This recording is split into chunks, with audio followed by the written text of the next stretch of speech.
Welcome in. This is your Jock Market Power Hour for this week's American Express. I'm Rick Game, and that right there, Joe Idoni. And Joe, we've got ourselves a lot of courses, a lot of golfers. We've got a unique one this week. Yeah, we got a unique one for Jock Market as well with the 54-hole cut. So we got a lot of stuff to discuss. It's nice to be mainland. It's nice to be, back through the California swing. So we are fully underway and ready to talk Amex. Before we jump into that, if you've just stumbled in, here's what's going on. This is Jock Market. It's Stock Market DFS. This hour right here is the most critical time in the golf jock market because we're bidding on shares of golfers. We're in IPO. And when IPO closes just a few minutes before 9 p.m. on the East Coast, those shares are going to be allocated, and that's going to become your portfolio. We are giving away money, so if you'd like to cash in, make sure your Jock Market username is in the chat. We'll go through and give out some of that throughout the evening, and of course, if you haven't deposited yet, POWER is the code you're looking for. It's up to a $50 deposit bonus. And Joe, let's just get to the number one question that everybody's been asking all week long. How are these three courses going to impact the Jock Market? Yeah, that's an interesting question, right? So obviously the 54-hole cut is a thing. We have to factor in a lot of additional things this week that we don't normally have to factor into a golf tournament. Three courses, all, it's hard to say they're similar, but in some ways they're not drastically different either. They're all sub 7,200 yards. There's a lot of similarities, but of course, a lot of differences. So there's going to be a lot of analyzing which players are on which course, which will present unique opportunities in the jock market since trading is live and fluid throughout the tournament. 54-hole cut. We've got amateurs playing as well. So every normal foursome of players or threesome is now only going to be two players and two amateurs. Long rounds. Just a lot of unique characteristics to this event that make it unusual, but could also present some opportunity. The live trading is going to be very interesting to see how it shakes out because these courses, they're not entirely different. La Quinta and the Nicklaus Tournament course were the two easiest courses on the schedule in 2020. The Stadium course was like the 6th or 7th easiest. So there's not going to be a huge difference, but you could see a scenario in which a lot of golfers get out kind of to a hot start, rounds 1, rounds 2, with the tournament course or with La Quinta, and then maybe come back to the field a little bit when they play the Stadium course. It's a little more difficult. And if you are a savvy kind of jock marketer, you might be able to take advantage of some of those ebbs and flows. Yeah, and I think the other thing is naturally, and I feel like the added 18 holes before the cut line just increases aggressiveness of a player in these first 3 days, right? They're going to need one super low round and they have an extra 18 holes to do so versus they could come out really hot on Thursday and almost look to sort of protect that score on the Friday round. Here they know that all 150 or whatever players in the field are all going to be trying to shoot really low. You mentioned the courses play really easy in terms of PGA Tour standards. So it's going to take a lot of 65s and 64s. We're going to have another birdie fest similar to what we've seen a la the last 2 weeks on the PGA Tour. So going to take a lot of birdies and we're going to see a lot of movement, I would expect, on the leaderboard. Yeah, the cut line might be like 9, 10, 11 under par, I think is kind of the range it was in 2 years ago when we had the 3-course rotation. So it's pretty wild stuff. And when you look at the field, Joe, and we're going to dive into the big board. We're going to dive into a brand new segment here shortly, but I think it's pretty top heavy, right? I think it's two guys, Rahm and Cantlay, who are, to me, statistically, the by far two best players over the last year. It's those guys. And then just because of the nature of how good they've been, there is a drop off to the rest of the field. Yeah, of course. Rahm and Cantlay are on another level. I think Rahm is cemented himself as sort of the premier number one in many people's eyes. Now, he's not peak Tiger Woods by any means, but he's up there right now. Patrick Cantlay has just won at a ratio over the last 12 months here that's awesome as well. He's certainly got everything clicking and all the tools in the belt. But I'm kind of glad these guys are here because I feel like it gives, now they hold a lot of the win equity, of course, but should they not win, and it's probably, 3 out of every 4 times they play this, one of those two do not win, it gives opportunity for all these other guys for you to catch a decent betting number, for you to catch a decent fantasy price, for you to catch a decent IPO price in Jock Market tonight, because these two guys are going to carry so much weight at the top. Yeah, well, we're going to jump into that big board. There's already been some dollars invested on at least one of those guys, but we're going to introduce a brand new segment here. And I'm very excited about this. And this is all a hat tip to you, my friend, because this is all your idea. It's called Bullish or Bearish. And what we are going to do is we're going to go through 4 different golfers, and we are going to determine based on their projected price or their fair value and what they need to finish to meet that value if we are bullish or we are bearish, Joe. This is exciting stuff. Good stuff. Let's roll. Let's mix it up a little bit tonight. Yes. So I've got 4 guys bookmarked. If you want to hop in the chat and throw out a couple of other names, we can go through those as well. So if you're with us, if you've commented your Jock Market username, which you should do because I'm about to start giving away some money. Also, throw a golfer or 2 out there, and we'll go through as many as we can here. All right, Joe, let's just start with the biggest boy up top. It's Jon Rahm, projected price $10.71, essentially asking him to finish 10th or better. Bullish or bearish on Jon Rahm? At that price point, in terms of where the suggested IPO price is at a little over $10 a share, I'm bullish. His top 10 ratio right now is about 60%. You're still until he gets to that $12 mark where you can still get more than 2x on your money from a first place finish. I would say that I'm bullish. If you look at his top 10 betting numbers, it's around minus 150 to finish in the top 10 this week. So at that suggested IPO price, I'd be bullish. What about you? I think I might be too, which is kind of crazy because know, it's a lot. Like, okay, we're going to ask a guy out of a 156 player field to finish inside a top 10 and both be bullish on it. That's a little bit scary, but look at the results I'm showing up. Even at these high IPOs, $11, 1031, 1016, 1052, 1034. He's turned you a profit in 5 of his last 7. He's just that good. He's obviously won this event before. I think Joe as well. I'm bullish. That's wild stuff. I can't believe I know. It comes down to if he makes the cut, he's probably going to finish in the top 10. There was 2 missed cuts I saw on there. I like his chances of making the cut this week, especially with an additional 18 hole. Sometimes in a 36 hole cut, weird shit can happen, right? You can blow one out of bounds. You can make a 7 on a par 4, and all of a sudden you're outside of the cut line. With 54 holes, I expect the cream to rise to the top, and he should be able to find himself into contention over the weekend. I like that. At 1071, I'm bullish. All right, next up, Justin Rose, projected price $6.72. That's asking him to finish 24th or better. Bullish or bearish on Justin Rose? Bearish for me. Just not quite there with him. I know the results have been trending in a positive direction, but I think that at that particular price point, I would be a bear on Justin Rose. What about you? I think I can't believe I'm the bullish one here, right? I mean, you mentioned it. The results are certainly getting better, but what I like about Rose is more so the advanced metrics. So he was super, super reliant this summer on the putter. He was having legitimate, just like ceiling putting weeks, week in, week out. Now we're seeing a more well-rounded version of Justin Rose, 24th or better, savvy vet. He's not going to be all screwed up by this rotation or anything else that the world throws at him this week. Bullish on J. Rose, which I can't believe is something that's come out of my mouth. Next up, a lot of conversation about this guy. Yeah. It's Rickie Fowler, $5.48, 31st or better, bullish or bearish? All right, I think I was going to be bullish anyways, but I saw the headline on your Golf Digest piece that it pushed me over the top. I'm going to go bullish. Rickie in the desert, sign me up. I think at that price point, I feel like a return to form is coming. This is a great spot for him to do so. So I think it's the right setup. I've spent a lot of oxygen on Rickie Fowler this week. It's well documented. I think there's probably no better spot than this. He's played better than people expect. Bullish. Phil Mickelson rounds out our 4, and then I'll get to 1 or 2 here in the chat.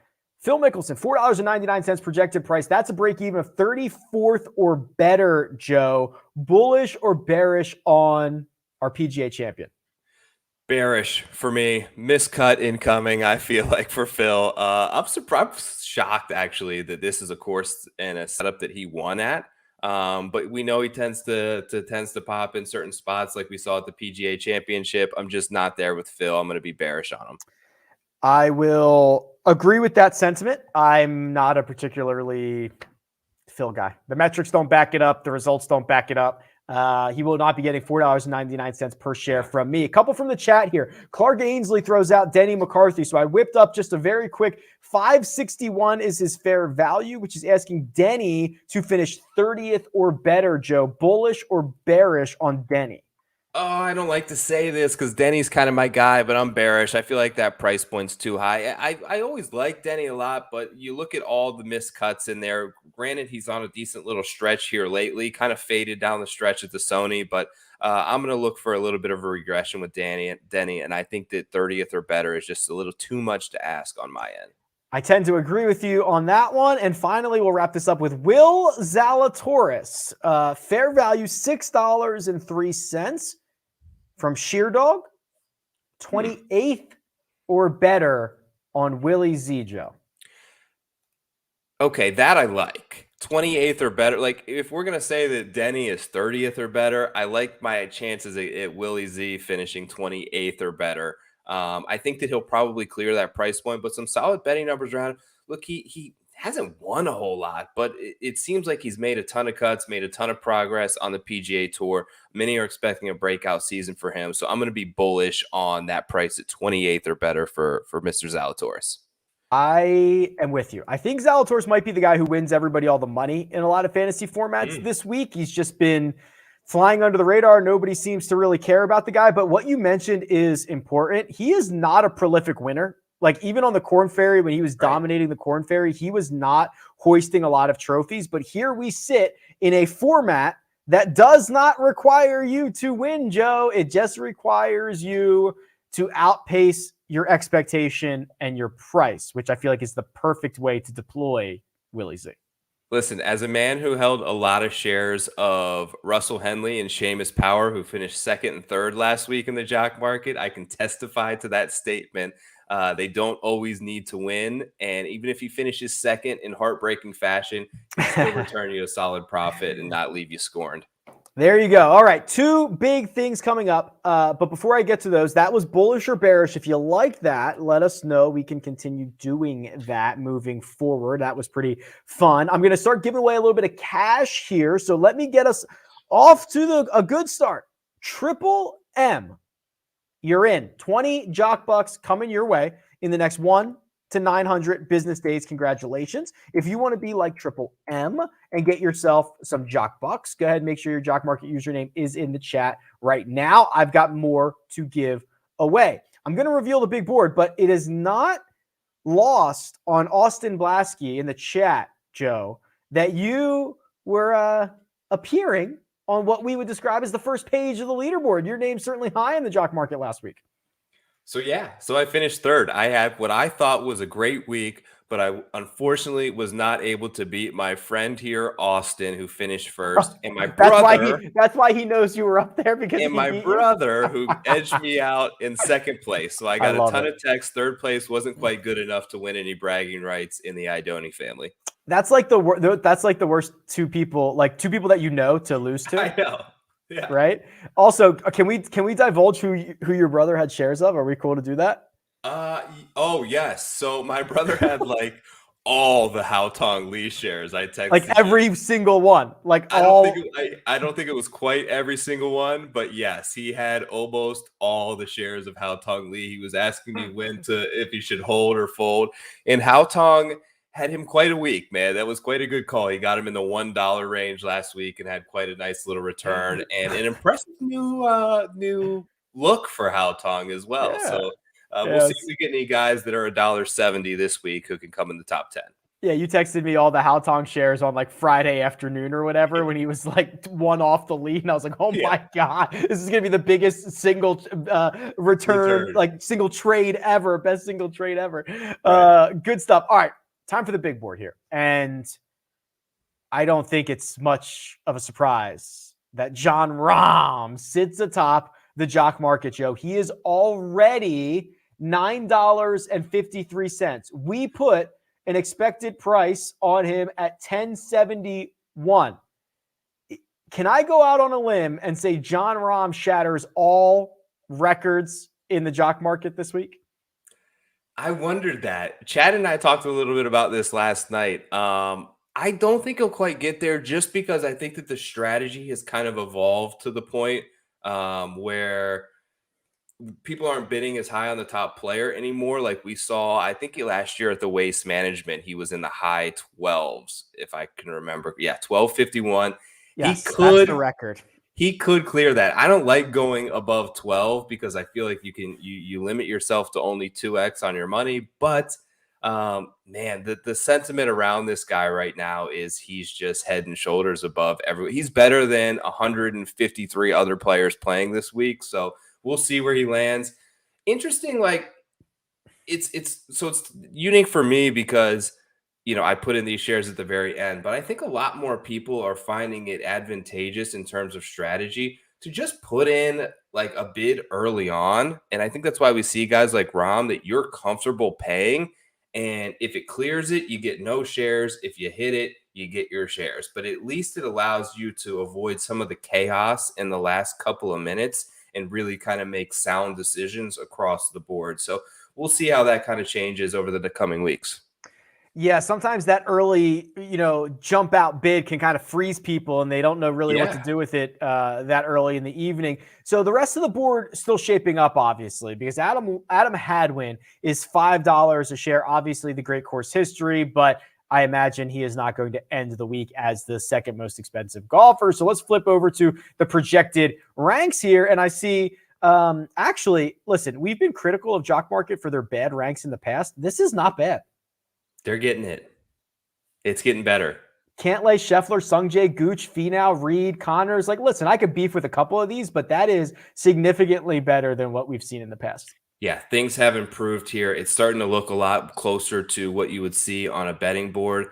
I expect we'll see a jump to Patrick Cantlay. What do you think the gap is tonight, Rick, between Rahm and Cantlay? Are we going to see like a $2-3 gap, or do you think he gets up there pretty close? I think he's going to get there pretty close because I think yes, I think it's warranted. I think that what you're going to see is that everybody's going to want to get shares of one of those guys. And I think if somebody gets priced out on Rahm, they're going to go to Cantlay. If somebody gets priced out on Cantlay, they're going to try their hand at Rahm. I think it's going to be a very clear cut 2 at the top and then gap to the rest of the field is the way that I think it shakes out. Yeah, we'll see. We will see. Scotty Scheffler. So obviously a lot of these prices, and I'll give this a refresh. We're at $1 here, but Scheffler in other fantasy formats, along with Tony Finau, is kind of the odd man out, Joe, just because in other formats, you can't get all of these guys. Now in the Jock Market, in theory, you can buy a share of every single golfer in the field if you so desire. So I do wonder how this will change here in the Jock Market compared to other ways that people are investing their money. Yeah, I think you're right. Scotty's kind of an interesting case study this week just because I thought that he had himself a really good fall. I thought that he probably should have won in Houston. Obviously, second at the Hero World Challenge, fourth at the Worldwide Technology. So he had himself a really solid fall, which would lead you to believe the recent form is fantastic. Look at that. 3 of the last 4 massive jumps there. But we haven't seen him. So it's just the case of we've had 2 pretty prolific PGA Tour events, one with all previous champions last year, and we didn't see Scotty. So I wonder if the sentiment is maybe a little bit down on him and he may be a little bit overlooked this week because of it. Speaking of the sentiment potentially being down, what are we going to do with Sungjae? He missed the cut last week, and he was $9.66 a share. So he was a big investment for those who had him in their portfolio, and he got you basically zilch, right? That just $1 a share in return. How do you think people go back and start attacking the market on Sungjae again? I like this as a good bounce back spot for him. He plays so much that, an occasional miscut can sometimes be a nice little reset for him.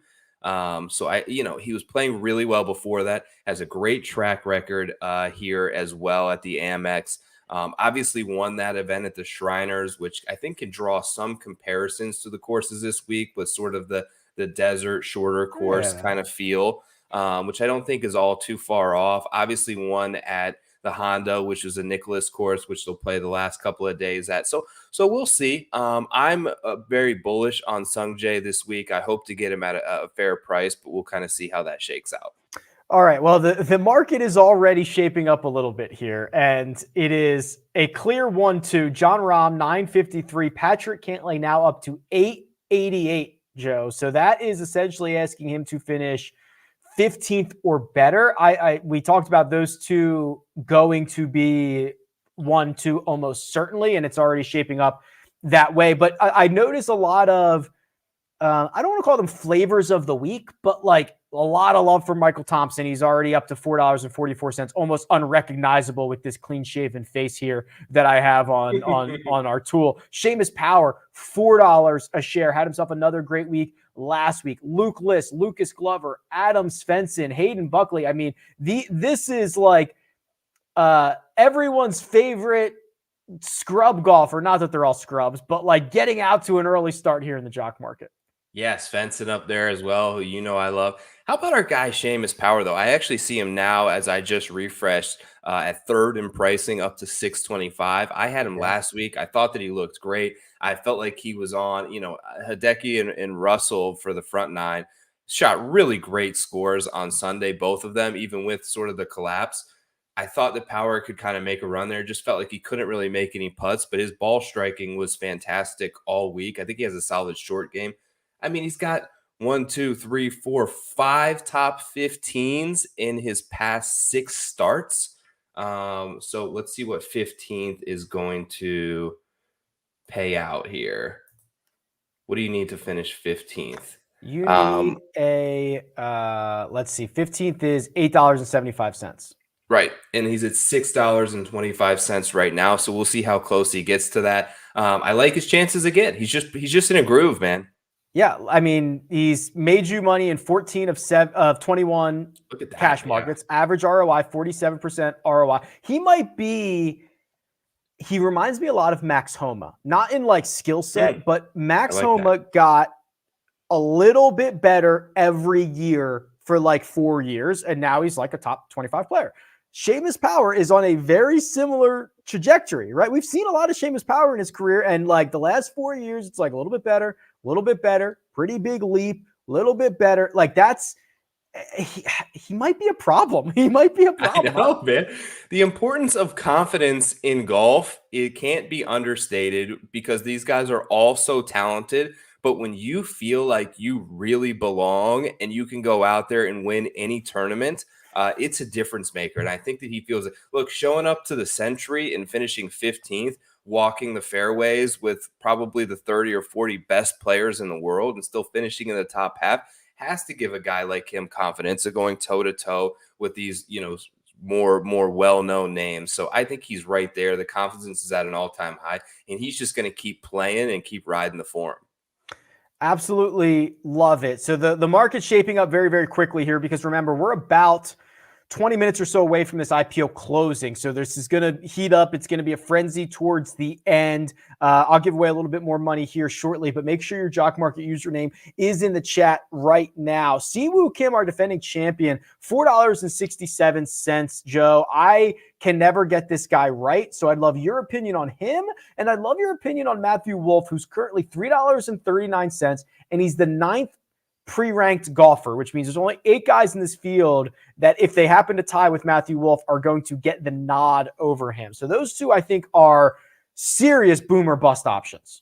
I love Matt Wolff. Yeah. I hope that I can get him at a decent price tonight. All signs are pointing to him being completely back in good form, both mentally and physically. He led the PGA Tour in scoring average throughout the fall. Wasn't able to get the win, but found himself firmly back in contention. I think this is a good setup in terms of his skill set. And I just like his sort of winning upside. Siwoo is kind of an anomaly because I'm the same way with you. I can't get him right. On events where you think everything should set up nicely for him, he'll miss the cut or withdraw after in the middle of the first round, and then he'll just pop out of nowhere. You see those two sort of massive spikes, and then a lot of losses. What we saw with Seamus Power when he was basically returning you a profit in 2/3 of the events that he played. Siwoo's losing you money 2/3 of the time he tees up. So a bit more of a riskier play there on Siwoo.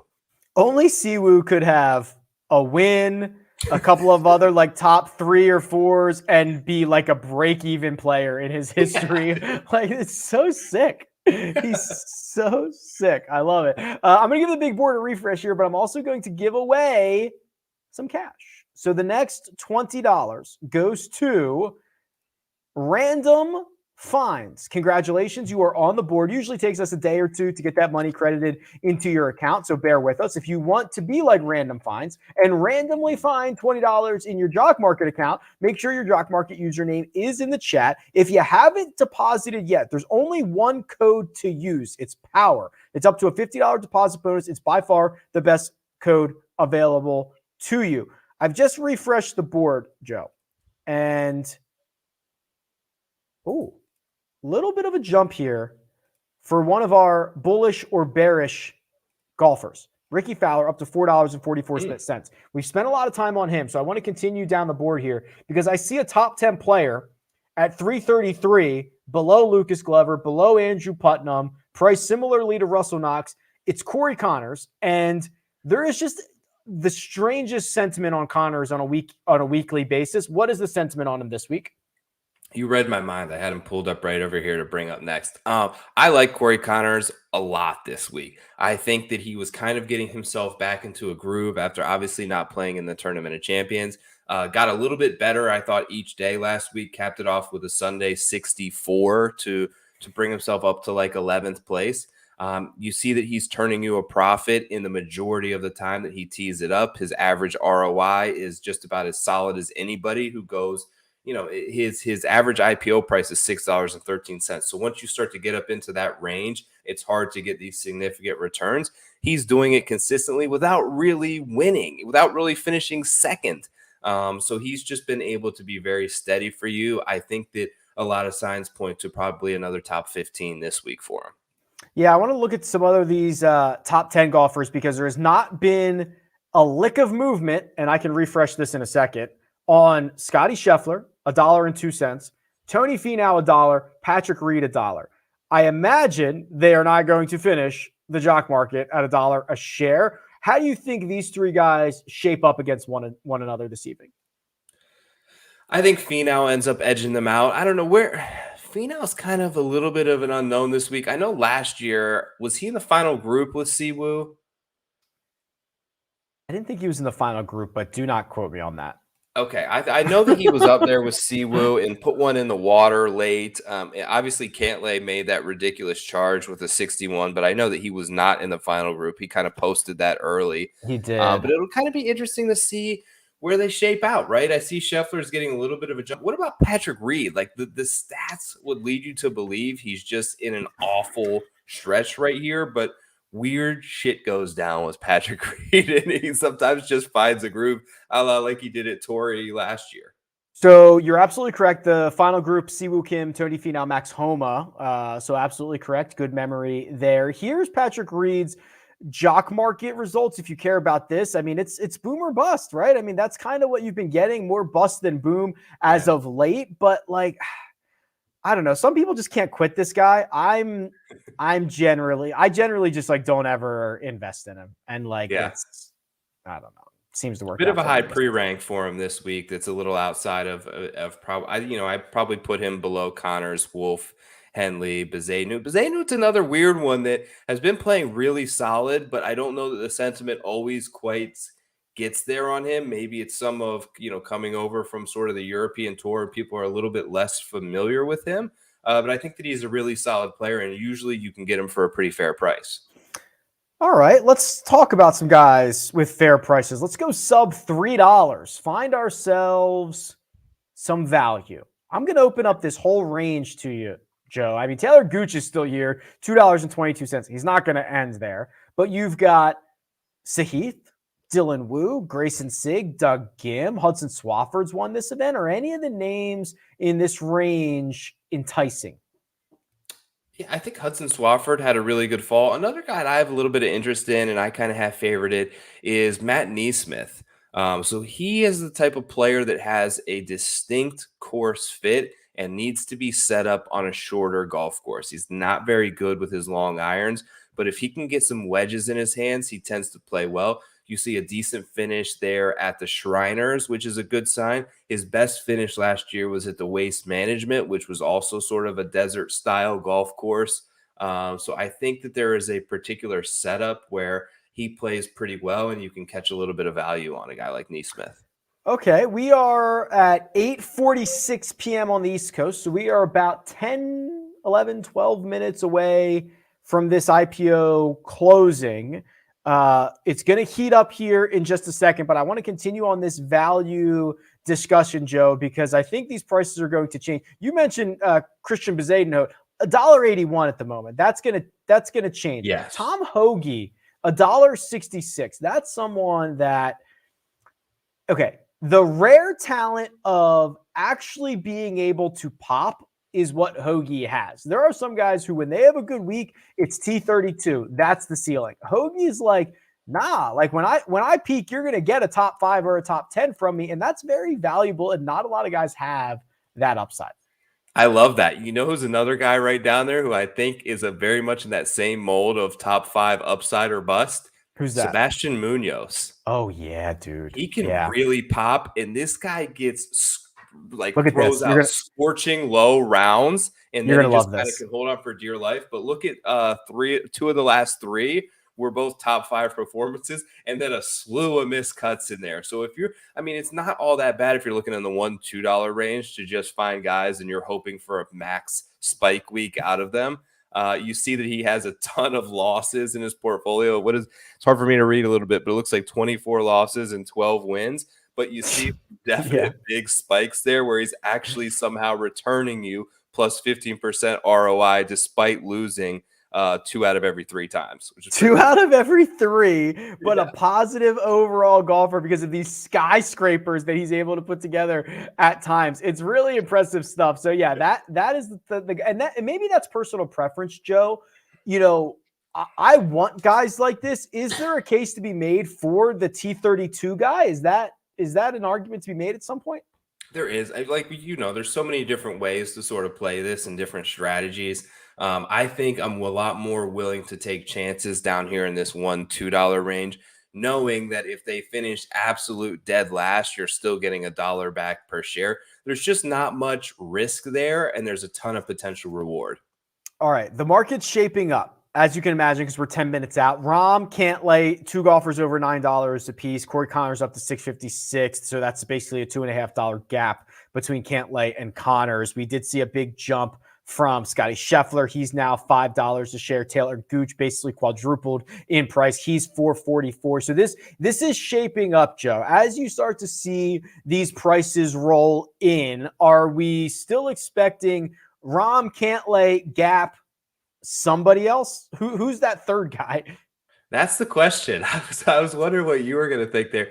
I think it's going to be Sung Jae, but I think some people may be a little bit burned by him last week, which may lead them off of him and put someone like Tony Finau or Scotty Scheffler in their third. So that will be the big question. And how big is that gap? One little tip I'll throw out there, and I don't know if Dave is watching the show from Jock Market, wants me to release this, but if you're playing this on your phone, they have released the Jock Market website, which is beta.app.jockmarket.com. I'll throw it up there if you want to DM me for it, but you can do live trading via your desktop computer, and the pricing actually loads like fractionally faster on the website. He told me that. So Nice. You can catch a little bit of advantage if you're looking at there. You can see it's a little bit more real time than the data having to go through the servers on the app. So check out the website. It's a great new way to play. There's a ton of new features there as well. So they're making improvements constantly.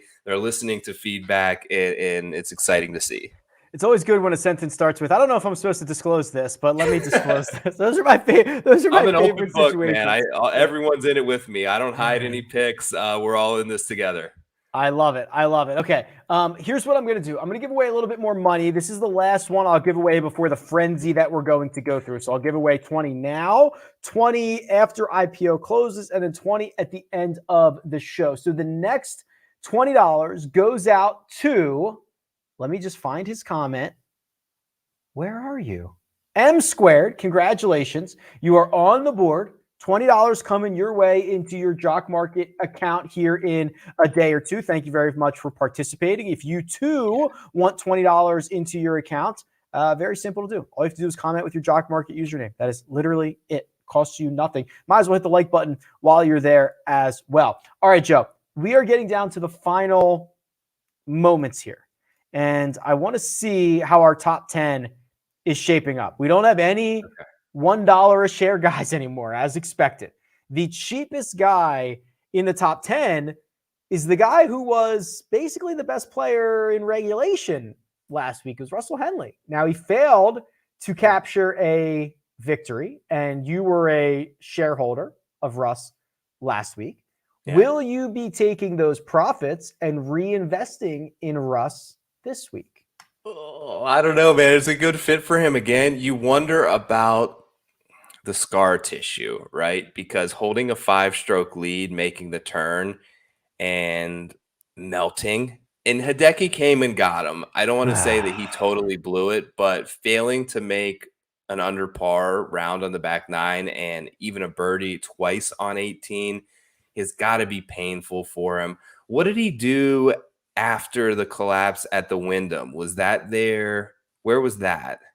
Wyndham would have been later in the year, so it would have been like here. So the next event he played, the following week, right? He paid out, $258. So that would have been like, I don't know what, 40th or 50th, something. And then he missed a cut, and he somehow missed out on the 6-man playoff there to go from like 25 a share all the way down to 12 there at the Wyndham. So you could see there was a little bit of scar tissue and some history there in that instance. So it'll be interesting to see how it plays out. But there's a price that I could go back in.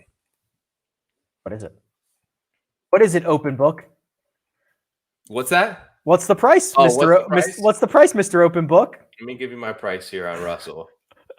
I love this. Give me a second here. A target price on Russell Henley this week of $6.28. So he is well under that at the moment. If he stays in the $5 range, I'm likely going to have some shares. He just got a little bit of a bump to $4.97. Now Patrick Reed, the cheapest golfer in this range. And we did finally get our first golfer over $10 a share, Jon Rahm, $10.50. Remember, the record, not just for Jon Rahm, but for any golfer, is $12.51. It happens to be Rahm, but that's the most expensive IPO we have ever seen. We've got a couple minutes to go, Joe. What do you think? How often do we get a guy that's 5-1 to win a tournament? That seems really rare. So Dustin Johnson was at Pebble, but then he withdrew like on Tuesday.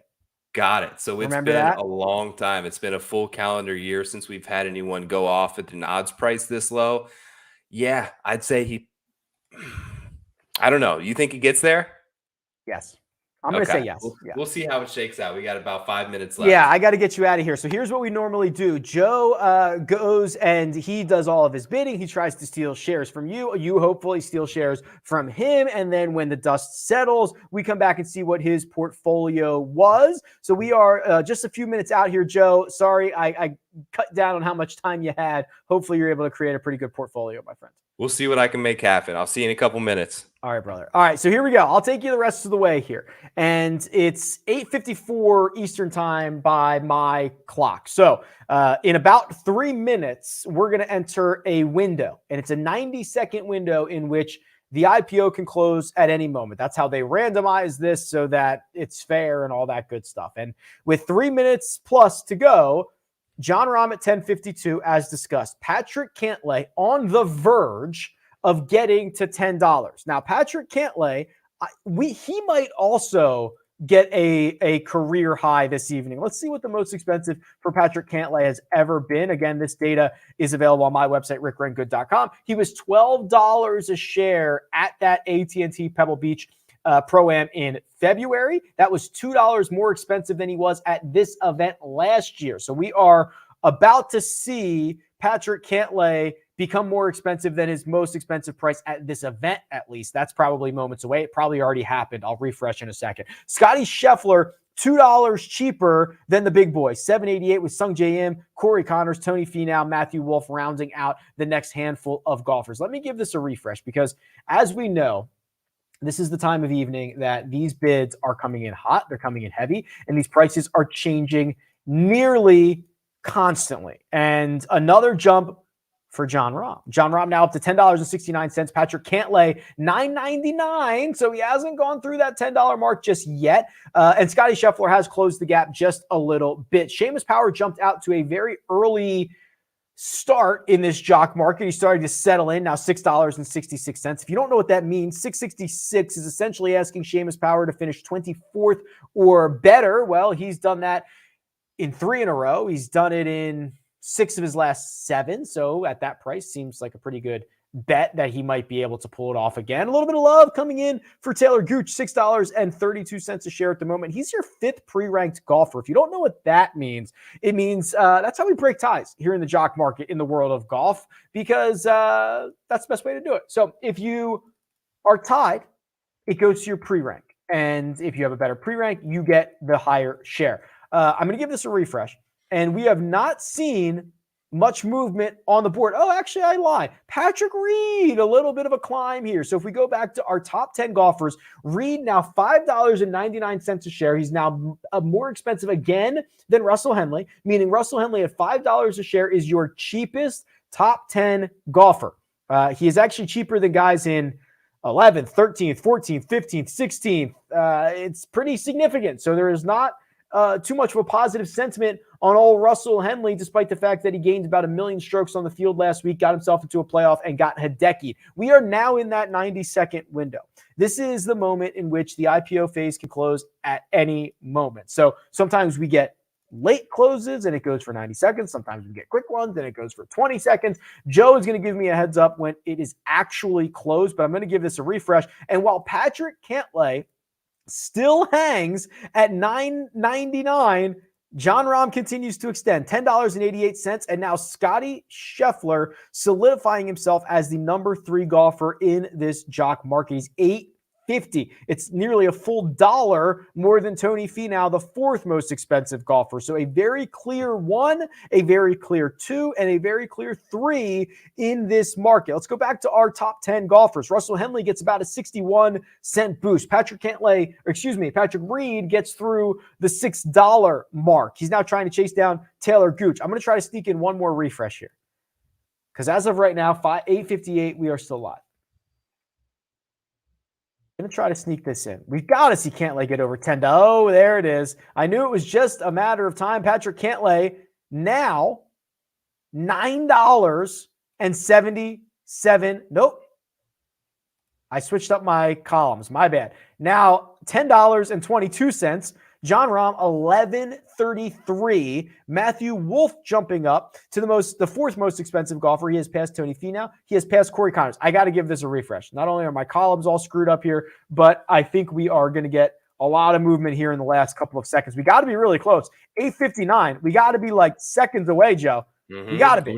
Still open. Just got another one in. Still open. Jon Rahm, $11.50. Patrick Cantlay, $10.53. Scotty Scheffler. Okay, Sung Jae Im has now taken over the 4th spot. He has now passed Matthew Wolff. Taylor Gooch hanging around.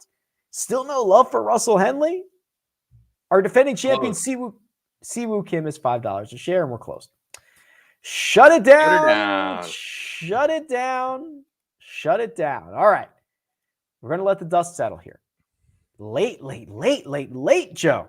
Yeah, a lot of these are late. I think there was a lot of fair prices out there, and I think maybe some of it had to do with, the 2 big dogs at the top. It looks like Rahm, if I have this correct, Yeah, closed at I don't think he broke it. Yeah, I don't think he broke it. 1191, which is still very high, which is above his suggested IPO price.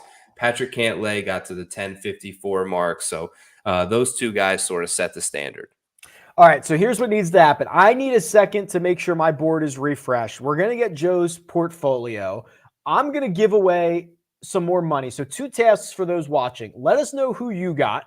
I always find that to be interesting, what your portfolio looks like. And make sure your Jock Market username is in the chat. I'm going to give away more money. Then this next one goes to Kyle Sullivan. Congratulations. Sully, we will get that money over your way here shortly. And I've got one more to give away. So make sure your Jock Market username is in the chat. I'm going to give my board.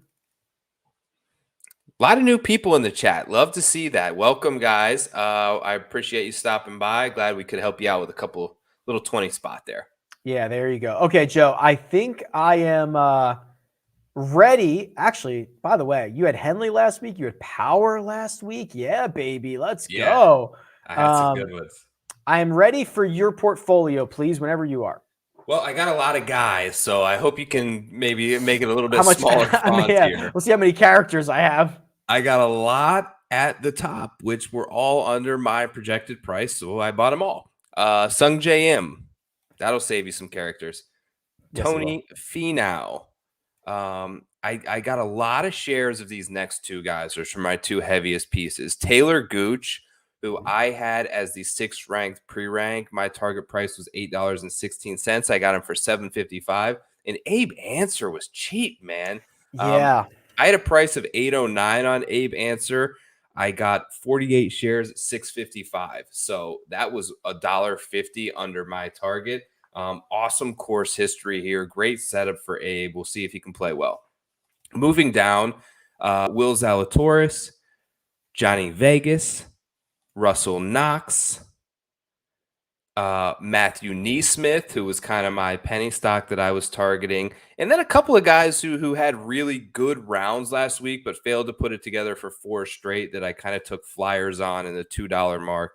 Sepp Straka and Kevin Chappell. I don't know why. I just saw Chappie put together one good round last week, and I know that he typically plays well in California and can shoot a low one, so maybe the 54-hole cut frees him up a little bit to get aggressive. That's who I got.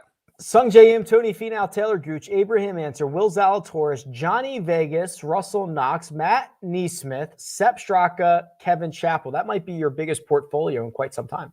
Yeah, I know. Well, I had a good week last week, so maybe I got a little reckless. We'll see if it pays off and I'm able to make another little run at the leaderboard this week. I don't know if this is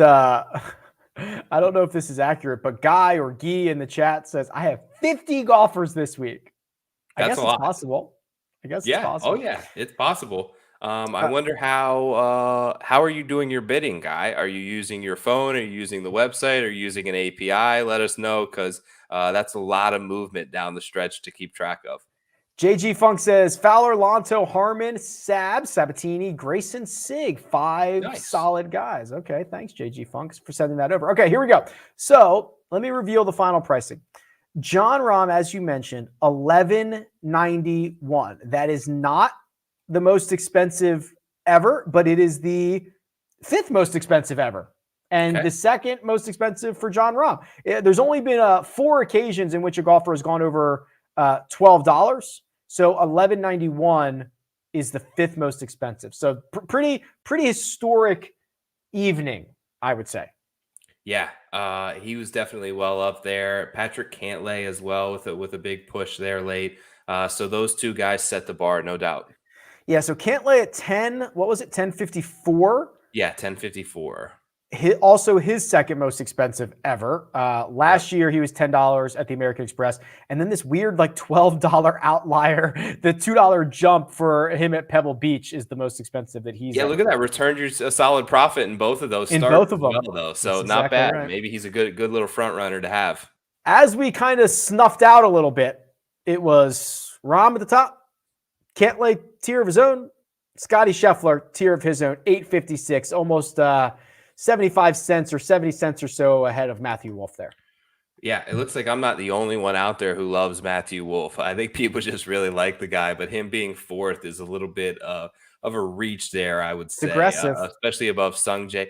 But I think I still look at this and I'm a little like blown away by Answer way down there. I think that's a very good value there. I know I'm a little bit biased, but how do you feel about Yeah. that?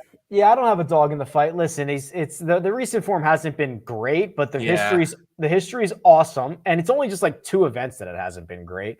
Mhm. I could really like Answer and Zalatoris at 655 and 652 respectively. Those are guys that I think could actually win and can actually finish like top three, and that's, I mean, 655 is Is what, like top 25, right? top Basically. 25, dude. Yeah, I love those. I love Yeah, them. that's their break even. And you're right. I think the upside on both of them is victory. So we'll see. No love for Henley, 588. He was the cheapest top 10 golfer. Yep. Um, Big jump on Michael Thompson, Yeah. ranked 34th, went for $5.16. Fowler, There's Justin 512. Rose and Ricky Yeah. right next to each other. Ironically, the two guys we mentioned. I don't think anyone like knows quite what to expect No, out of either one of them, no right? So idea. No it's funny idea. they're both just tied together right there. Yeah, we've just lumped them all together. Okay, how about this? So Rom, we said bullish or bearish 1071. I believe we were bullish on that, weren't we? Yeah, we were bullish. 1071. So he cleared that. We had Rose at 672, didn't come close to that. Ricky at 548, that was closer, but didn't get there. And then we had Mickelson at 499. Where's Phil? Where is he? Am I missing him? Where did he Phil end up? Oh, come on. Am I going to have to like, Is he page 2? I mean, I'm going alphabetically now, so he's going to be 325. Wow. That's cheap. I think a lot of people were also bearish on Phil this week. There's just not bad. I'm looking at the numbers there. It's not terrible. So who knows? Yeah, it's pretty good. It's pretty good. Pretty good pricing. Pretty good or pretty good bidding, I guess I should say. Let me give away our last $20, Joe. This Yeah. one is going to go to, if I can find the comments, because it's back pretty far. Deadbeard. Whoops. Deadbeard. Congratulations. You're on the board. So that's our Jock Bucks for this evening. We'll get those sent over to the guys at Jock Market. They usually take like a day or two to credit your accounts, all that good stuff. So bear with us on that. But Joe, you and I were talking before we went hot. This is such a great stretch. We've got American Express. We've got Torrey. We're going to go to Pebble. Then you've got Super Bowl weekend with Phoenix. And then Yeah. they go back to Riv. Yes. Like it's a great like 5-week stretch. Exciting stretch coming. Love Tori. By the way, next week, anyone who's still here, we do have, so it's a Wednesday to Saturday event. So we Good will be call. doing the show on Tuesday night next week. That's when PGA IPO will take place. So we're going to bump that up a night to accommodate there. Then we have Pebble, which I love, but you wonder about the strength of the field because they're kind of up against sort of Saudi and they don't love the amateurs. So I love that event, but we've seen the field kind of weak lately. And then the back-to-back weeks of Waste Management and Riviera are always electric. So looking forward to the next month of golf we have. Great call. Tuesday night next week. Tuesday, 8:15 p.m. Eastern time. That is your Jock Market Power Hour for the Wednesday start. I'm glad you remembered that. We talked about that a couple days ago. I had forgot to mention it. Good call there, Joe. Okay, I think that's it, brother. Any final thoughts before we get out of here? No, that's it. Thanks again. Pleasure being here doing this. Always fun, and best of luck to everyone this week. Yeah, take care. See you soon.